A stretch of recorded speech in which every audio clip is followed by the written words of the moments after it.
در مورد آنچه بین دو فیلسوف دولوس و سیموندون می‌گذرد این خطوط را از آن تحقیق می‌آورم.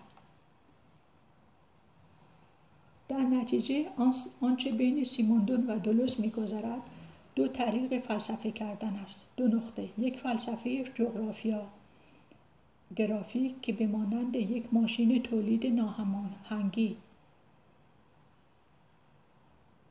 ملت‌های جدید و سرزمین‌های جدید، یک مطالعه ژنتیک ژنرها که به مانند یک ماشین مبدع همخوانی همجهتی. از یک طرف یک سری مسائل است.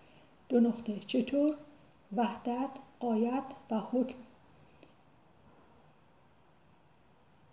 و حکم یک وظیفه بودن در تفکر ژنتیک سیموندون به هم پیوند می‌خورند و در تفکر دولوس. در چطور مکانسازی جغرافیایی تفکر یا جغرافیا خط تیر فلسفه آنها را بازپخش می‌کند. از یک طرف اولین سنتز را به دست می‌آوریم. هر تفرد یک شناخت است. مایل هستیم اعلام کنیم در این تحقیق دو نقطه. مکانسازی جغرافیا خط تیر گرافیک مفهوم‌ها اجازه می‌دهد دفع شود روندها، پروسس‌های وحدت‌سازی و غایت‌سازی‌های ناهمگون‌ها، دیسپارات‌ها، اثبات کننده رابطه دیفرانسیل که این دو محقق را به هم وصل می‌کند و همزمان آن را عمق می‌دهد. خطوط بلافاصله بعدی متن. در زیر این جمله 3 اجزای پروبلماتیک را می‌یابیم که در اینجا بنا گذاردیم. 3 نقطه. مقایسه بین تزهای دو محقق، رابطه پروبلماتیک روند یکپارچگی و روند غایت که واحدهای مطالعه شده و پروبلماتیک از آن برمی‌آیند، شکلی که توسط آن فلسفه کوشش می‌کند شدن را توضیح دهد، زمان یا مکان، و به این صورت طریقه فلسفه پردازی پدید آوردن در داخل مکان که مشترک است بین آنها. همین روز ساعت 11:09 سکوت کردند جیرجیرک‌ها. لحظاتی پیش می‌خواندند در حین انجام تمرین روزانه 2 متد سوفولوژی. دراز کشیده بر روی کاناپه، در تراس باز، نسیم خنک را بر روی من وزانید. در حین تمرین متد دوم که تنفس و ضربان قلب را در بر دارد با خود گفتم هتروژن زمین است، لایه‌هایش از گچ، نمک، آب، شن 3 نقطه غیره هستند. ریتم تنفس هم هماهنگ است با تنفس رودخانه. ریتم تنفس هم هماهنگ است با تنفس زمین.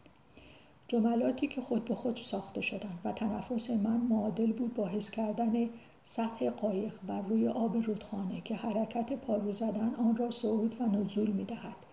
ریتم تنفس من، تنم خط تیره، شکمم خط ریده، تخت سینه‌ام موزون، خط تیره هماهنگ با این ریتم صعود، خط تیره نزول، تن قایق، خط تیره تن رودخانه. به حد سبزی برگ‌های درختان جوان تنومند به تراس و پنجره مجاور آن، آواز جیرجیرک‌ها با شدت‌های متفاوتش در سفر من در حین تمرین و تمرین‌های روزانه‌ام اثر دارد.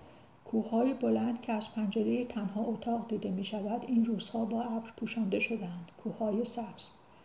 ضربان قلبم با ضربان قلب رودخانه هماهنگ است. ضربان قلبم با ضربان قلب زمین هماهنگ است. جملاتی که بدون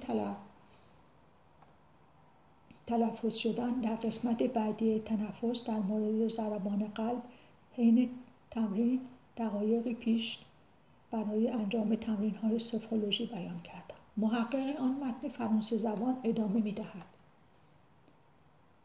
توسط این مواجهه در روی زمین انتولوژی وجودشناسی به خودمان ابزاری را خواهیم داد، نه تنها برای برپا کردن پیوستگی با هزار لایه، بلکه همچنین برای گستردن مقایسه با حوزه‌های دیگر، با ساختاری کردن تدریجی تفکر خودمان در مورد یک پروبلماتیک جدید، این یک که جغرافیا خط تیره فلسفه است.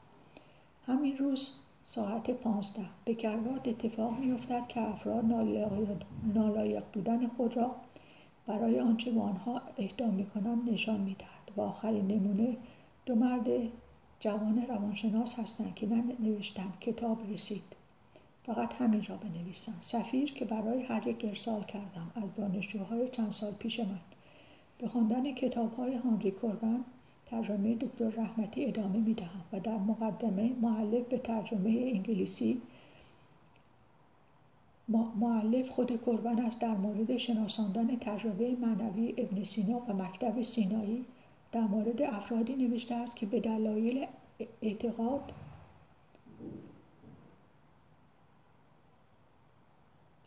تصور آنها در مورد تجربه عرفانی آنقدر محدود است که وارد شدن به بحث با آنها در این مورد بیفایده است. و ادامه می‌دهد: دو نقطه این که اشخاص از اصطلاح طریقت باطنی ازوتریسم به وحشت می‌افتند، حال آنکه این واژه بر طبق ریشه شناسی یونانیش صرفاً بیانگر مفهومی رایج در هر فرهنگ سنتی، یعنی همان مفهوم امور درونی، امور نهانی، حوادث فوق محسوس است. بهترین راهی که در قبال این بی‌صلاحی‌ها می‌توان در پیش گرفت پیروی از گفته‌ای است که مؤلفان پیوسته آن را به ما یادآور می‌شوند، و آن اینکه هر موجودی فقط قادر به شناخت و درک همانندهای خویش است. هر نوع و نحوه درک متناسب با نوع و نحوه وجود مفسر است، حتی در عملیات علمی، و باید بگویم دقیقاً در حیات علمی. مسئله انجیل درباره جشنی که دعوت شدگان از آن سر باز زدند همه معنایش را حفظ می‌کند. مضحک است با کسانی وارد گفتگو شویم که جشن را قبول ندارند. نوت در مورد این مسئله در همان صفحه 90 این کتاب. دو نقطه گویا اشاره‌ای است به مسئله در انجیل متی باب 22 که در آن عیسی علیه السلام ملکوت خدا را به جشن تشبیه می‌کند که پادشاهی برای عروسی پسر خویش تدارک دیده بود و غلامان خویش را فرستاد تا دعوت شدگان را به این جشن بخوانند. ولی به رغم دعوت‌های مکرر پادشاه، آنها هر یک پی کار خویش رفتند و این دعوت را اجابت نکردند. پادشاه بر ایشان خشم گرفت، آنان را به قتل رساند و شهرشان را به آتش کشید. آنگاه غلامان خود را فرمود عروسی حاضر است، لیکن دعوت شدگان لیاقت نداشتند. و مضحک است که برای دو مرد روانشناس جوان بنویسند کتابم را دریافت کردید، حالا که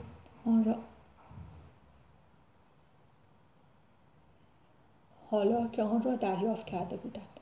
در کتابم اولم سفیر چندین مورد از افراد نالایق را آوردم.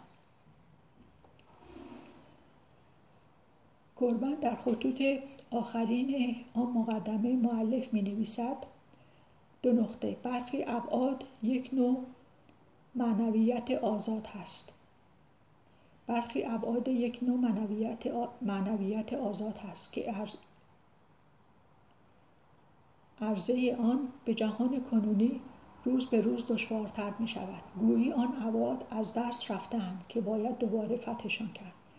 همه طالبان این معنویت باید قدردان کمک‌های مؤثر بنیاد بولینگن به عنوان یک مشوق و دلیلی برای امیدواری باشند. در آوریل 1960 هانری کوربن این مقدمه را نوشته است.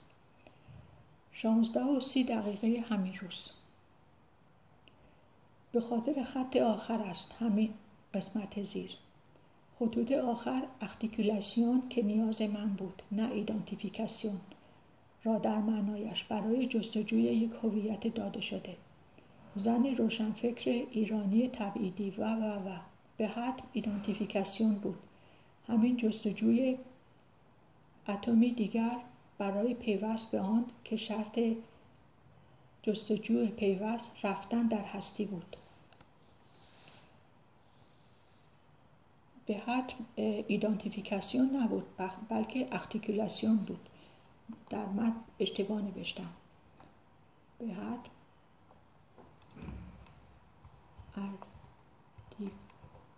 ارتیکولاسیون بود. به حد ارتیکولاسیون بود.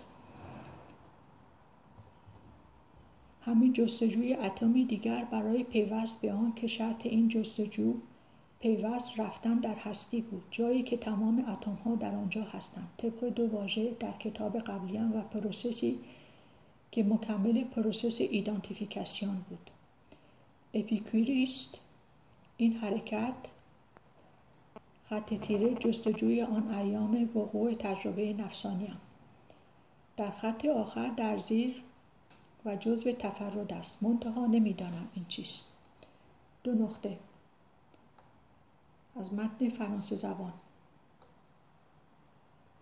عملیات تفرد پوشیده شده است توسط پارادیگم هیلمورفیک که واحدهایی که از قبل تفرد یافته دارای ساختار ماده و شکل هستند را در بر دارد و سعی دارد از طریق یک شیوه سنتتیک بازسازی کند عملیات ژنتیک فرد را.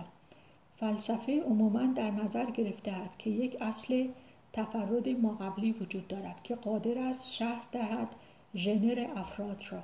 یک نوع اونتوژنس معکوس این اصل را راهنما بود، چون از فرد ساخته شده شروع می‌کرد برای بالا رفتن به شرایط ژنز او از طریق یک ترم واحد اولیه که از قبل در بر دارد آنچه اجازه می‌دهد فرد را توضیح دهد. خود این شرایط در نتیجه از قبل ترم‌های تفرد یافته هستند. 2 نقطه ماده که دارای فرم شکل می‌شد توسط یک شکل تعالی ترانساندان.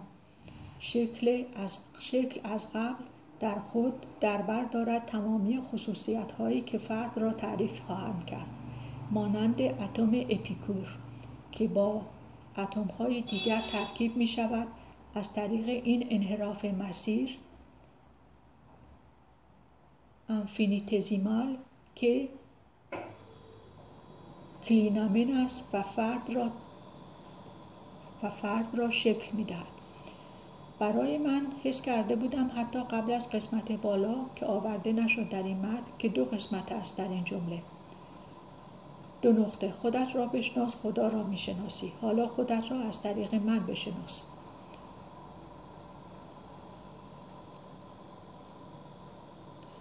من را از طریق خودت شناختی، حالا خودت را از طریق من بشناس. در کتاب‌های کرمن خوانده بودم و درست راهی است که من طی کردم برای شناخت در گیومه، شناخت زندگی و انسان از طریق علم در گیومه. منتها علم در گیومه دروغ از آب درآمد و پروسس تفرد من ادامه داشت و نوشته‌های من آن را بیان می‌کنند و دکترای من یکی از آنهاست و نمونه اول داستان زندگیم. نمونه دوم به دلیل وقوع تجربه نفسانی هم نوشته شد و سپس سفیر نوشته شد. نمی‌دانستم کتاب‌های دیگری خواهم نوشت.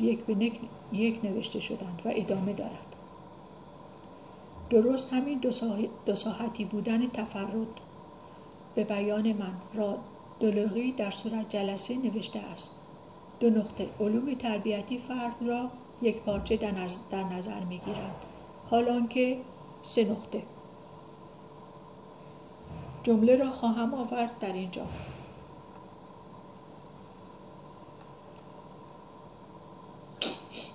Intéressante la définition du sujet. 2 نقطه Le sujet n'est pas une identité, dans le sens où son action est faite de discontinuité, d'un recommencement à partir du point où il se trouve dans le moment présent. Cette position rejoint les notions de dissociation de Georges Lapassade, mais aussi de transduction de René Louraud. Elle contribue à l'urgence qu'il y a de penser le sujet dans la surmodernité, alors que ce débat est de la plus grande actualité en sociologie, il est rare en sciences de l'éducation. C'est noté. C'est ainsi que je comprends. L'individu existe sous la forme d'une potentialité et non d'une réalisation, où la conquête de soi, c'est se voir comme projet. ترجمه میکنم. گذری که خواندم و تنها زن جوری دکترای من آن را نوشته. جالب این تعریف سوژه فرد. 2 نقطه. سوژه یک هویت نیست، بلکه از ناپیوستگی عملش پدید آمده است. یک شروع دوباره از نقطه‌ای که زمان حال در آن وجود دارد، یا یک شروع دوباره در زمان حال. این وضعیت به مفهوم‌های دیسوسیاسیون نزد ژورژ لاپاسال و مفهوم ترانسدوکسیون نزد قونلوغو می‌پیوندد. فوریتی را بیان می‌دارد برای تفکر کردن در مورد سوژه در سورمدرنیته، در حالی که این بحث از بزرگترین مباحث حاضر در جامعه شناسی است. در حوزه علوم تربیتی نادر است. این چنین می‌فهمم این جمله را. 2 نقطه. که فرد به صورت یک پتانسیل وجود دارد، نه به صورت یک ریالیزاسیون، یا خود را به صورت پروژه دیدن دانستم. ختم گذر که اون خانم جمله های مرا آورده بود.